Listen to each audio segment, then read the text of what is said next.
All right, thank you. Just like Joe said, my name is Ben Cairns. I'm running for House District 131. Couple of things. First, I want to thank Columbia County Republican Party for putting on this event and allowing all of us to come up here and address you. It's very important. One of the core things about me is representation. I'm running to represent 131. I'm not here to represent anybody else in the state. I'm here to represent you. So that's the first thing. Secondly, a little bit about me. My name is Ben Cairns. I'm a husband, a father of 3 wonderful children, one of them here in the room with me today. I'm a former Marine. I have a son who's a former Marine. I 100% stand by our country. I took an oath to uphold and defend the United States Constitution against all enemies, foreign and domestic. I am a constitutional conservatism.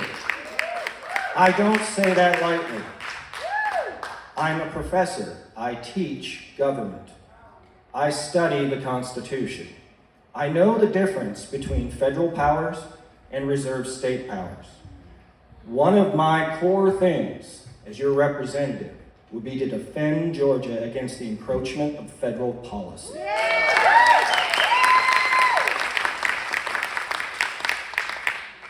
I am pro-life, meaning inception. We have to defend our future. In fact, the preamble to the Georgia Constitution speaks about that very thing. It says that our purpose in Georgia is to create a better Georgia for every Georgia resident, our posterior, meaning the next generation. And to do that, we rely under the guidance of Almighty God. Now, from my core policy perspectives here, I basically have a 3-tier system, 3 core policies. The first one is economics. How many of you like paying taxes? Taxes are a burden. They're a necessary burden, but they are a burden. There are 9 states in our union that have no income tax. I would like to move Georgia in line with those other 9 states. Our schools need proper funding.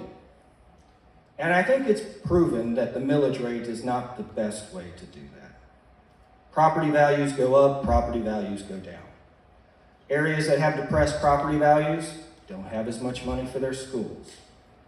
I would like to move the state of Georgia to having a local sales tax option.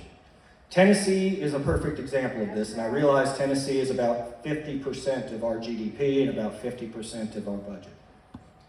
But they've done a pretty darn good job. They levy a reasonable sales tax at the state level. They allow local communities, depending upon their size and their scope, a reasonable local sales tax. Nobody in the state of Tennessee, regardless of what economic area you live in, is going to pay more than 9.25% sales tax. They offer exceptions to attract businesses. In other words, you aren't going to pay the tax for a while because you're bringing economic activity into the state. They offer exceptions for other populations that maybe are vulnerable. I hear this from people all the time. What about our seniors? They can't afford a raise in the sales tax. And you're right. They should have an exception from necessary products such as medical supplies, food, shelter, things like that. The bulk of our economic activity in this state comes from the working age people. Those of us who are working in the system have families who are contributing to the economic success of not only the state but our local communities. That's where the money is going to come from. That's where we need to target the consumption tax. So that's the first layer. The second layer is judicial reform. I don't think any of us like activist district attorneys at the local level. Okay? I'm not going to say the name.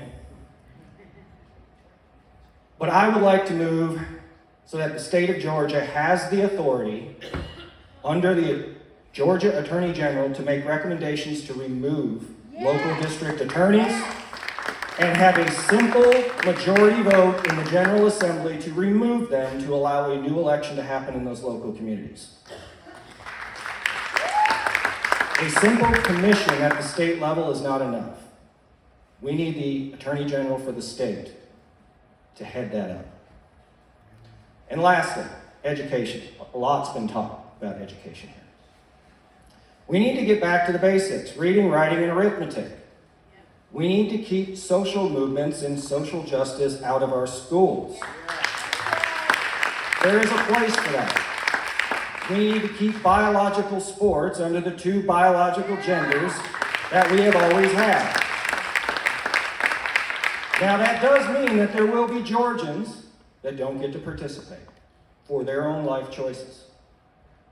So that's why I would like to create more intramural sports to allow every Georgian to have an opportunity to participate in the system. All right? And with that, thank you. Vote for Ben4GA131. Thank you, Ben.